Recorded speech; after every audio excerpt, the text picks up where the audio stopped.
Yes, kicking off the news, Tom, Mark Chavez, who is one of the 5 people arrested and charged for Friends star Matthew Perry's death, has actually pled guilty to a drug charge in LA on Friday.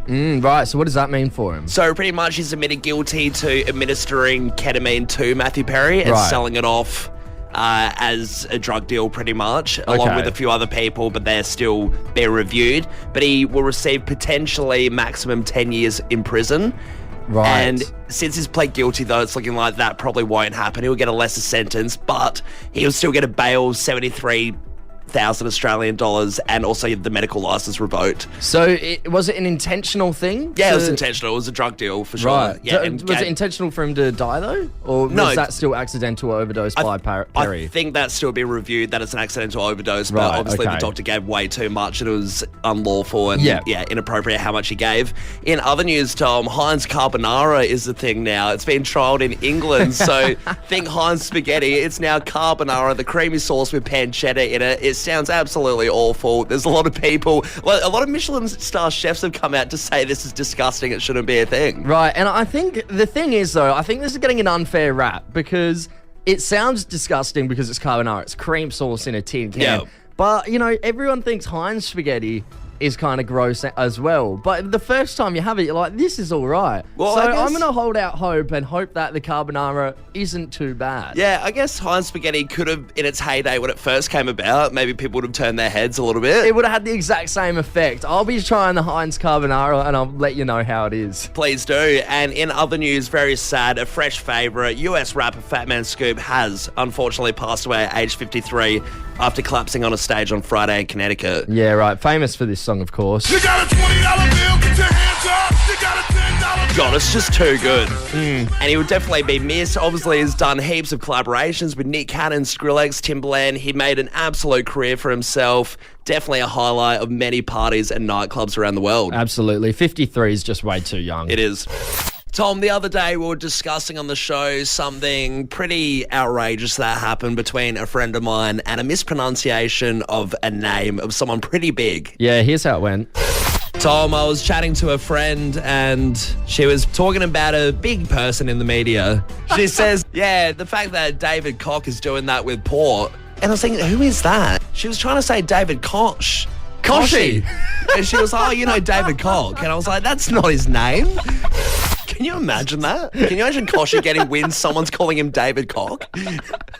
I mean, after being such a mogul in media for so many years, I think he was on Sunrise for 20-odd years. I think so, yeah. You'd be pretty upset if you found out someone's calling you David Koch instead of David Koch, how everyone knows him. And I don't think anyone would be doing it. Surely this is such a rare case of butchering someone's name like that. And you're right, he is very famous in Australian media. I feel like everyone just knows him. Whether it's from Sunrise or Port Power, you know his name is not David Koch, it's Kosh. Yeah, we want to go to the phones here. Get a bit silly with us this morning, Adelaide. Who stuffed up your name? Or even better, if you've stuffed up someone's name, give us a buzz right now. Classic ones, you know, your Louis and your Lewises, your Sineads, Sineads, things like that. Could be a name stuff up. I'll give you a bit of a curveball, one that's pretty insane. Yeah. One of my mates went for a job, right? Yeah. And he must have been a bit tired, a bit stressed, you know, a bit nervous or something with the boss. I can't remember what the boss's name is. Say it's something like Chris Myers. My friend Daniel walked in the job interview and said, hey, my name is Chris Myers. Just full said his name was the boss's name when he went to introduce himself. And then the boss was sitting there and he's like, no, you're not. That's me. And Daniel was like, oh, yeah, I guess. You should see my CV. I'm very qualified for the job. I've got very similar accreditations to you, actually. It's always the same resume. We're going to go to Cara in Glenelg North. Cara, good morning. Who stuffed up your name? I had a client, now I get clients call me Tara, Zara, Carol, all sorts of things. I had a client who for 2 years insisted on calling me Carl. Carl. And your name's Cara. So is this over the phone and there's miscommunication or is it in person? Over the phone, but also emails. So my email signature had my name on it and they still called me Carl. I was in a meeting with my boss and they said, oh, we've got an amazing report of a consultant here, you know, fantastic feedback from a client. but we don't have anyone here called Carl. And I went, no, that's me. Hey, Cara, what do you think about the name Carl? Do you like it? Are you open to changing? Oh, I love it. It's a great, strong Germanic name, and I come from a great, strong Germanic heritage. So I'd be happy to change if I did maybe feel like being called Carl, but my mum called me Cara for a reason. Yeah, it's not the worst equivalent of name. Hey, Jordan in Trot Park, tell us what's the go. Who's stuffing up the name? So I worked with a guy for about 14 years. Yeah. And he kept calling me Joe. Joe. He just couldn't say the name Jordan.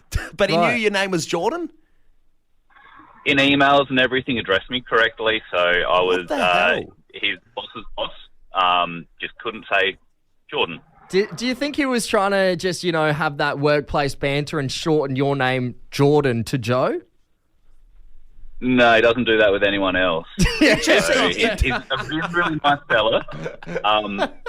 Really positive, but he just couldn't say Jordan. Jordan, I don't understand it. It really baffles me, these people. What's wrong with them? Like, something must be up for them to stuff up your name full well knowing it's Jordan. I just don't understand it. You just didn't realise you had the last coffee one day, and from then on it was vendetta. Yeah. Stole his lunch one day accidentally. Good on you, Jordan, mate. Hey, Grace over in Mount Barker, who stuffed up your name? My daughter, actually, her Year 2 teacher called her Mariana for most of the year, even though her name is Liliana. Right, Mariana to Liliana. It's a crazy one as well that a teacher has the roll book in front of them every single day. How do they stuff it up? Yeah, pretty much. My daughter corrected her a couple of times at the start of the year, and then she kept calling her Mariana, and so my daughter just rolled with it. You just give up after a while, don't you? Yeah, you absolutely would. Blake over in Torrensville, mate. Who's stuffing up your name? Well, it wasn't actually me. It was my sister, and she called Michael Bublé. We all know Michael Bublé, right? Yeah, absolutely. Christmas carols. Huge. Right. She called him Mitchell Bubble. Mitchell Bubble. The Easter holiday music equivalent, when he's taking time off the Christmas tracks. Yeah. This is his doppelganger. His twin brother. Yeah. That's terrible. That's actually Michael Bublé's real name, Mitchell Bubble. Not many people know that. It's an alias. Hey, Lisa in Morphettville, tell us who stuffed up the name. Hey, guys. How you going? Yeah, good. Good. Not quite a name stuff up, but seeing as we're on the cock subject, I was at the cinema one night and went to buy something from the candy store, and I asked the guy for cock porn instead of popcorn. He's like, we don't have this movie here pre 10 p.m. Yeah, Lisa's mind was elsewhere that night. I'm bloody ticked off. Flyman mongrel. Oh, jeez, it's ticked off, Tom. Mate, I'm bloody ticked off. This is turning into a weekly segment. When this first started, it was a once in a blue moon. Hey, Tom gets a little bit ticked off. It was a good way to vent. I think you may need to see a counsellor because this is now once a week. And it's usually technology based, so you're also turning into an old man, it seems. Mate, well, I'm not dropping that trend. It's technology based again. Yeah. And I think a lot of people are going to say I've brought this one upon myself, but whatever. A couple of years ago, I swapped from Spotify to iTunes, right? It's an insane move. I guess you do it if there's someone else that you can collab with or share the plan or something. Maybe it's cheaper, but usually that's just an annoying way to use it. Spotify's way easier. Yeah, well, I had 12 months free of iTunes. Right. So I signed up for that. And then when I went to change back to Spotify afterwards, you have to go online and do a whole thing. You can't just do it on the app to upgrade back to premium. So I stuck with iTunes. I'm sticking it out. But something's really been ticking me off lately with iTunes. And it is that for some reason, the default option it keeps going back to on my phone is to replay songs. So instead of having the shuffle play, it replays a song. So it sounds something like this. Got my song going. Skip. Great song. I want to go to the next one. I've just heard this song. Where's my skip button? There it is. Skip. Next song. Oh, no. Back to the start. Oh, geez. Not again. Nah, I better skip it again. So maybe it'll fix itself up. Here we go. No. No. Imagine this over and over again while you're trying to listen to songs. I think it's funny that we have phones and technology to avoid things sounding like a broken record. You know, we don't have broken records these days, but that literally does sound like one of those. I just don't know why it keeps defaulting me back to listening to the same song back to back to back 20 billion bloody times. I'm sick of it. I cannot listen to the same song over. Why isn't it even an option to listen to the same song back to back? Who in their right mind is like, oh yeah, I'll listen to that song again that I just heard? I don't know. Some people love Pitbull. You could listen to him back to back 3 times. Maybe the owner of Spotify has it in for you. I'll listen to another Pitbull song. I don't want to hear the same song over and over. It's not a good way to be, and you know, maybe the only song that would work is the TikTok Tom theme song. That's the only song you would listen to 3 times back to back. My blood is boiling. Having neighbours is such a weird concept, really, when you look at it. That you spend your whole life next to these people and you might not even say hello to them. Right. It could be one of those relationships you don't even really have conversations with them, or you could be really close. I'm taking it that you don't know any of your neighbours. Well, I moved into a new rental about 7 months ago. 7 months ago. It's not new rental anymore. Yeah, you're living there. It is my spot. Yeah, I am living, but I haven't spoken to my neighbours at all. Do you even know what they look like? Yeah, I know what they look like. I've seen them packing their car and stuff, and I've given them at most a grunt or a hello, hey. A grunt? You know, I don't Who the speak hell to them. Are you? The gatekeeper of my house. Dangling my keys for the mansion on the hill. You've got a rocking chair just out there grunting at children that walk by. Yeah, scaring them off my lawn.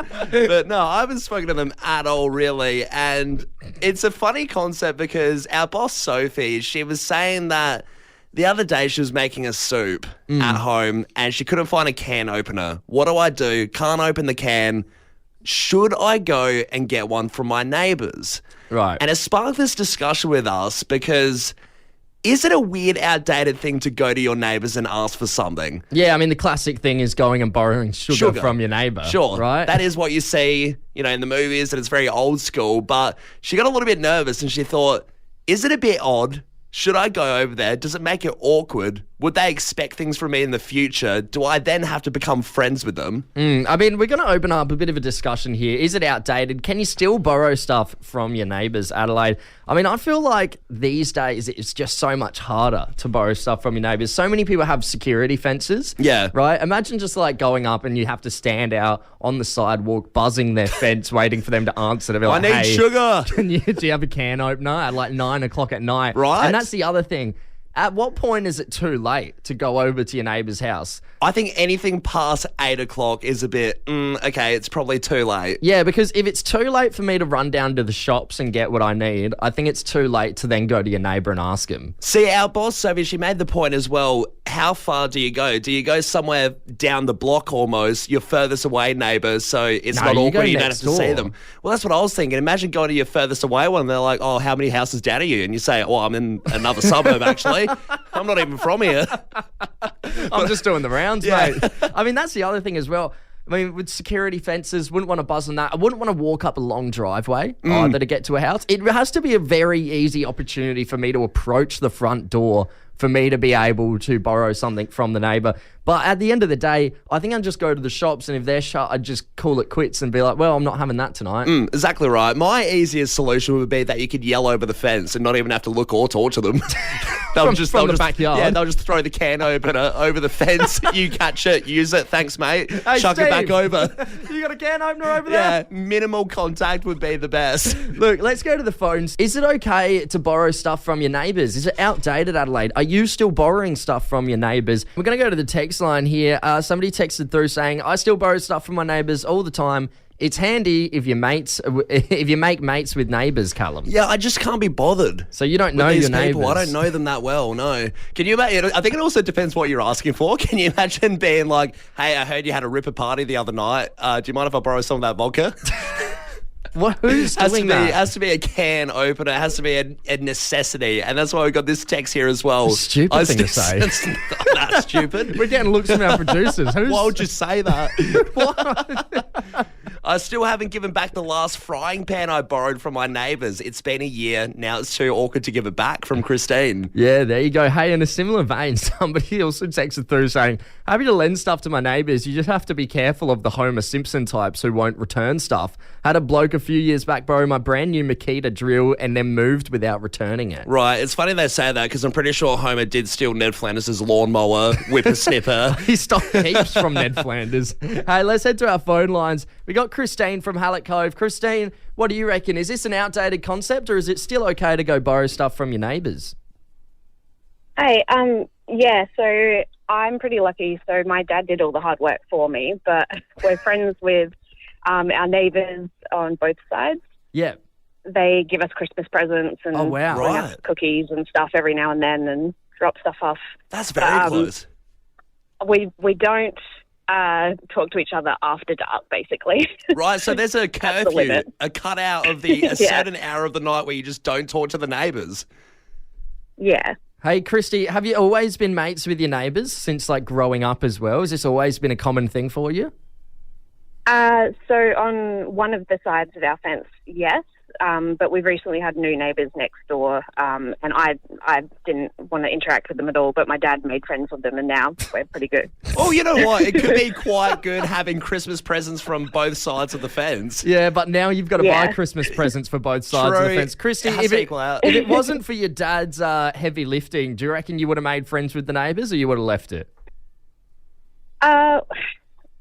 It's been pretty useful because when we went away once, we had a break-in. Oh, wow. So I think I would like to make friends with my neighbours when I eventually get my own house. But yeah, it's hard work. Hey, your dad's paved the way. At least he didn't make friends with complete weirdos. Every now and again in the quaint city of Adelaide, something catches your eye. And I feel like because Adelaide's so quiet, you can't help but be fascinated. Yeah. And one of those things is if you see the police. Obviously, the big sirens, it's very loud. Oh, like in action. In action, yeah. And you rarely see this, right? Yeah, like a movie, the police coming out. And this happened on Saturday. I was doing some Father's Day shopping. Hang on, rewind. Yeah. You were doing Father's Day shopping on Saturday. Father's Day was Sunday. Cutting it fine, yes. And I was distracted by what happened because I went to a pub in the meantime. Yes, I was doing my shopping and I thought I'll stop off at the pub and have a burger. Hang on. You've gone to town to do Father's Day shopping the day before and you found yourself at a pub having a burger. Yeah, well, I had to get lunch at some point, right? So I've gone to this pub, right? Son of the year, everybody. Yeah. Give me a medal. But I went to this pub and it's got a huge balcony, right? Yeah. And it overlooks the city, the road and everything like that. And I'm up on the balcony. I've ordered a burger, a beer, and I'm sitting there about to tuck into it, right? Yeah. As I'm about to, kid you not, 2 police cars zoom down the road, swerve, block off traffic, 2 cops jump out of the car, run up to this bus and take 2 guys out of there, right? Right, okay. These suspects. And they start apprehending them and putting them on the floor and handcuffing them. You got dinner and a show. Exactly right. That's what I thought. So I've got this burger here. I'm watching it from the balcony and I think, geez, this is a bit crazy. They're being handcuffed, put to the floor and everything. I think, there's a bit of a brawl, something like that. What I was terrified about is that when they got pinned up against the wall before they went in the paddy wagons, they're just staring at me having a burger from the balcony across the road. So this whole time you're eating while watching all this unfold. I'm still eating, and that's why I felt bad. I thought, if anything, they're going to look at me and be like, you, when I get out of the big house, you're next. I was the only person on the balcony just sitting there alone watching it. So I felt so awkward that these guys were having a suss of me. I had no one to talk to about it. I did when all of a sudden these people started coming on the balcony, right? And this is where it gets funny. Someone comes out on the balcony and she's like, oh, what happened? What happened down there? I was so keen to talk to someone about it. I've been alone for the last 15 minutes. So I was like, well, I was just eating my burger and then I saw the bus came out of nowhere. The police came out of nowhere. She left. Someone else comes up. I think I initiated the conversation here. I was like, you see that? Yeah. She turned around and she's like, oh, what happened? I was like, well, I was just eating my burger. The same script on loop. Last Thursday was a big day for your family. It was your mum's birthday. Happy birthday, Deb. It was. Happy birthday to my mum. Yeah, now... That was our Thursday, and our parents are mates because, grew up together, so they've known each other for a long time. And Saturday night, we went out for a dinner for your mum's birthday. It was your parents, myself, yourself, and my parents. Yeah, the whole clan. Yeah, sure. And we're sitting there having dinner, and it's just sort of before the food is rolled out. And my dad, Phil, got a phone call. Yeah. To which he answers it, and I feel like a lot of people do this with the phone call when you're at a table. They take the initial thing to see how important it is, whether they can stay on the phone or not. And they'll sort of sit down on the phone for the first 20 seconds of the phone call, then decide to sort of get up and move away from the table or hang up on the person. Yeah, of course. The reasonable thing, because it was a very small restaurant, really it was an intimate dinner. Yeah, it's very small, very close together with other people there too, that you probably would go outside out the front for a phone call, I'd say. Yeah, so Dad picks up the phone, he's on the blower, he's talking away. Yeah. And I get up and I leave. I've gone to the little boys' room, right? I've come back. The bloke's still at the table. He's still on the phone. Yes, he was. I think he was on the phone, and I'm not exaggerating. I think he was on the phone for about 10 minutes and took the whole phone call at the table, talking so nonchalantly like it wasn't a big deal. It was a long time, and what I found particularly funny about it was that Phil was on my side of the table, and in between Phil was my dad. So I couldn't see him, but I could only hear him on the phone call conversation. Yeah. And at one point I thought he'd hung up because he said, "That's an awesome story." And I thought he was referring to something my dad was saying, but then I leant over and he was still on the phone. So he's listened, not only has he been on the phone for a convo, but he's also managed to listen to a quote-unquote awesome story from whoever was calling him at the restaurant. The best part is, I don't think it was an important phone call at all. I think he was just having a yarn. I think it was just one of his mates. Callum, we read so many articles in the news, and a lot of the time it's people with, tips and tricks for everyday scenarios. Sure. And these people are always considered and referred to as experts. Yes, it is a common thing that you do a bit of research, you find out that their credentials are that they're a TikTok star. And, there's no scientific backing between what they're saying. But what do we got here? Who's the expert today? Well, yeah, this morning's expert of the week is Georgia Rupert Allen. She's a pelvic floor expert. A warning to everyone, if you are having breakfast right now, maybe just disassociate from the radio for a minute, turn it down for a couple of minutes. But this is more informative than anything, right? It's informative, yeah. It's meant to be informative, but it is on the grosser side because she's saying that no one should be wiping more than thrice. 3 times is the max. You should be doing it and leave it there. Sure, and what happens when you do exceed that? What happens if you need to? Well, she's saying it can lead to things like health issues, such as, hemorrhoids, etc. Well, this is informative, actually. I thought it was going to be a gag, a lot of toilet jokes, but, this is, maybe she's got some points here. Let's hear them out. Well, I mean, she's got a lot of points, a lot of things I don't think I'm going to get completely into. There are some tips and tricks she's got in the article to try and bring it down to 3 wipes, and that is, just some exercises you can do with your pelvic floor. Okay, not the Australian bidet. Go out in the backyard, hose yourself down. Keep it nice and easy. The French had it all wrong. You don't have to install anything. Just get the garden hose. Yeah. Look, mate, take her advice or leave it. But if I can be perfectly transparent, I'm yet to see any health issues. I think I'll be sticking to my formula of using what I need. 3 wipes, it just doesn't seem enough, right? But I guess her whole point from Glaze in the article and stuff is that, it can leave stuff there. It can I didn't even want to say it. I don't even know what I go on. Can you tell how much we're tiptoeing around this one? It's just a bit gross. But bacteria can stay. If you do more than 3 times, then you can get gut issues. I'm sorry, but 3 times is not enough. She needs to get checked out.